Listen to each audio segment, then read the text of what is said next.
Hi guys, time for chapter 17 and 18 in Dolls of War. I'm so excited to see what happens. I still feel heartbroken because Hap died, and I feel so sad for Macy. I can't imagine what she's feeling. Hopefully Nick stays safe.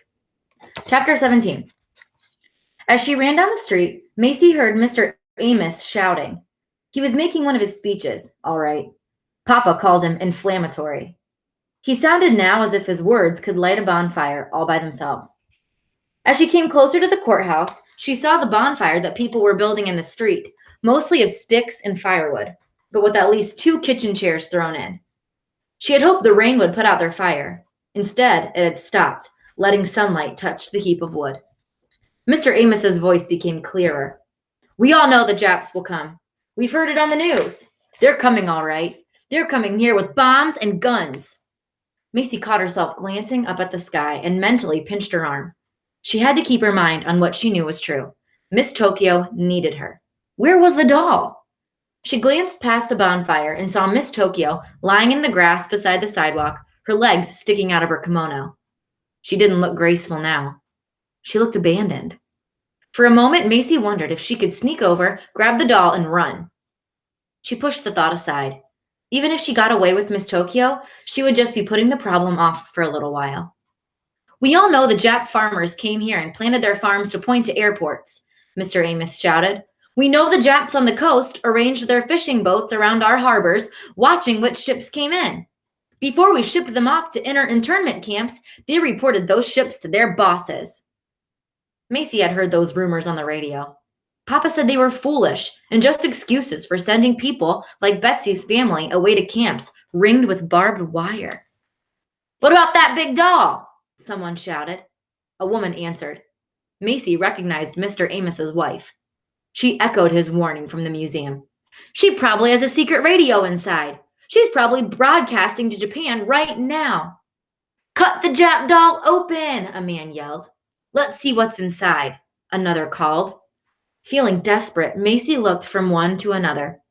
Hap's parents stood in the first row with friends around them. Their eyes were red, but they held themselves straight with their shoulders squared and their heads high. Hap would have been as proud of them as they were of him. Where's an axe? Someone yelled. No!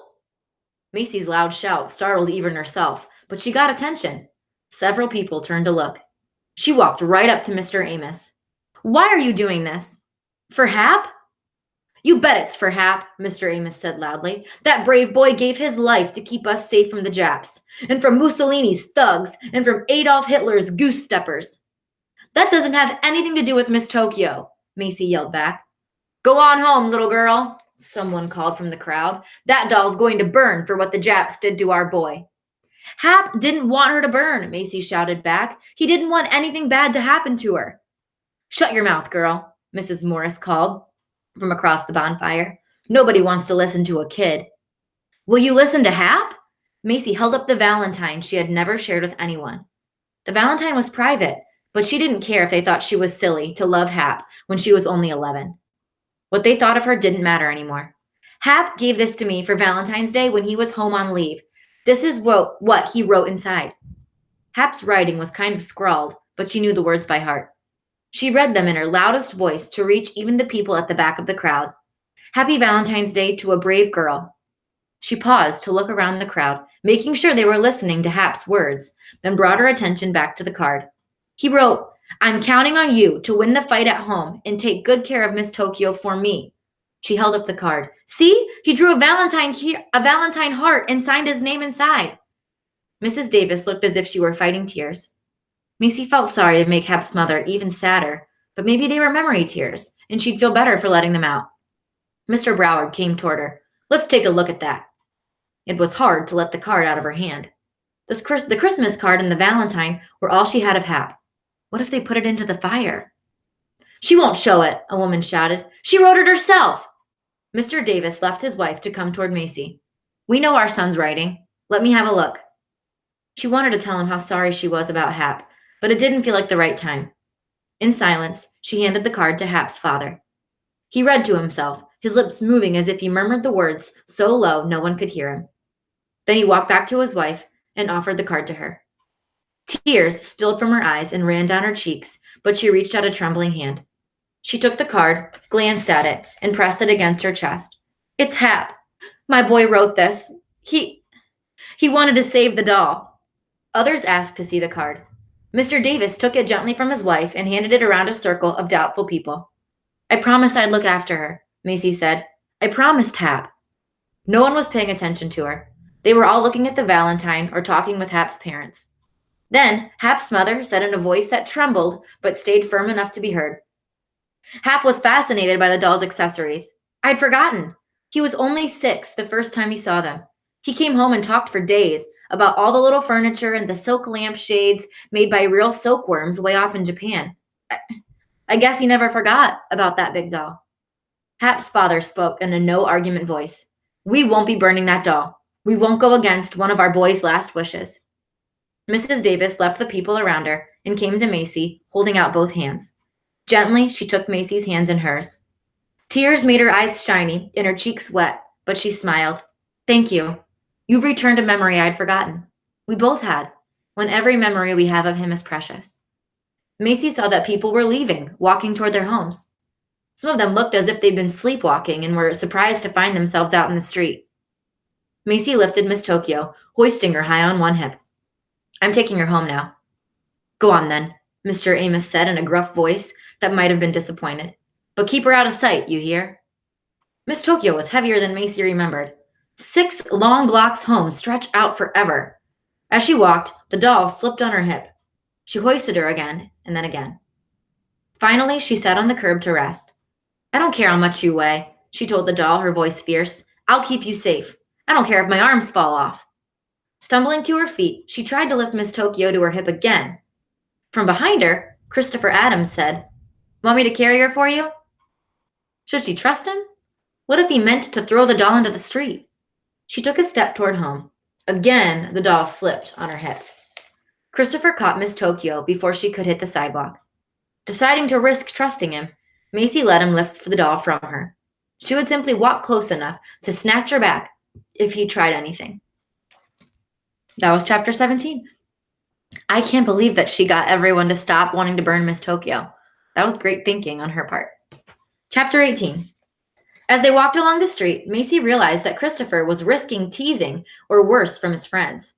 He kept glancing around, but he didn't hand back the doll until they reached the museum stairs. Are you looking for Mark or Rachel? Macy asked him as she took the doll. Were they supposed to show up and pull some mean trick? Christopher looked startled. There's no trick. There usually is, she said, feeling awkward. She had insulted him. He'd only meant to help. That was hard to believe. Why are you helping? I thought you hated me. I don't hate you.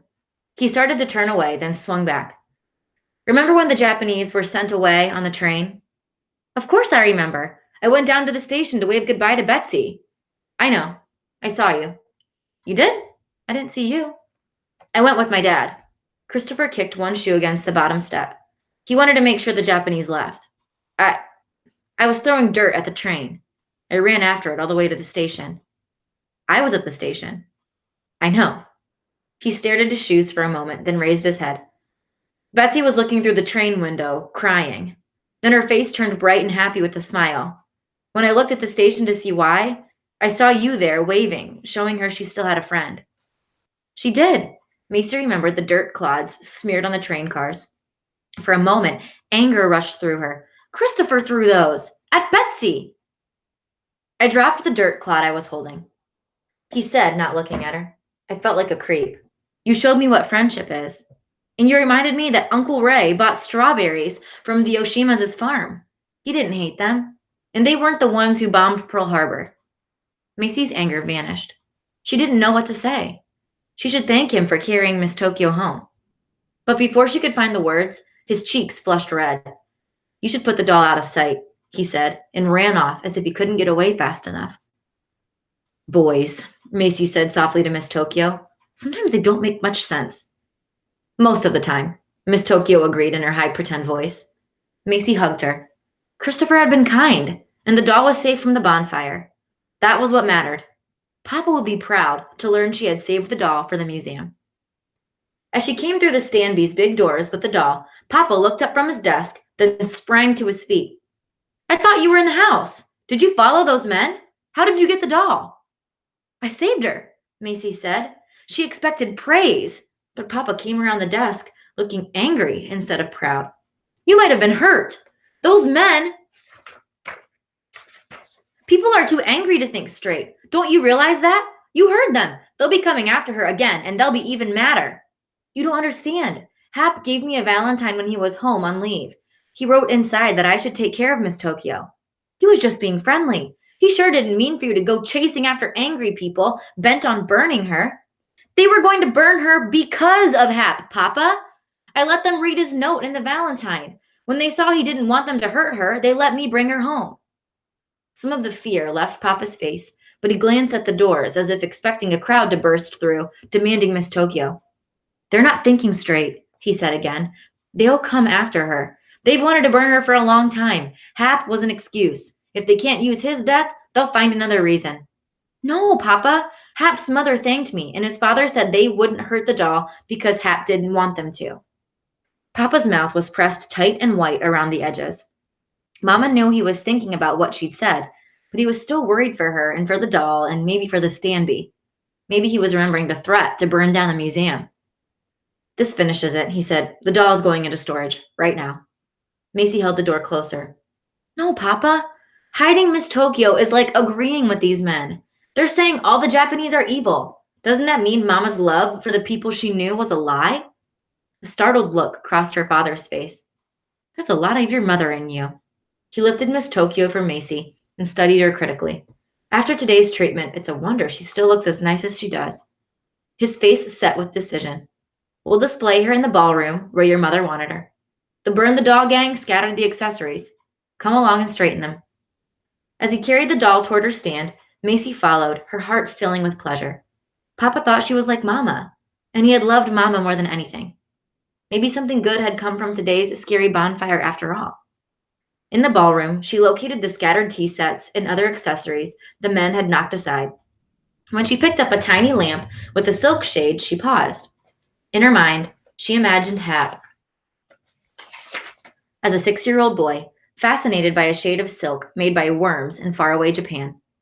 You saved her, Hap, she whispered and carefully set the lamp where it could be seen. When Papa left, Macy located her Christmas journal and wrote a note to Mama. Men came to the museum and took Miss Tokyo. They said they were a committee to keep our city safe. They were going to burn our doll on a bonfire. Hap and I saved her. That's the end. Those were 2 uplifting chapters. Very cool. All right. Check in on Monday for 2 more chapters. See you guys.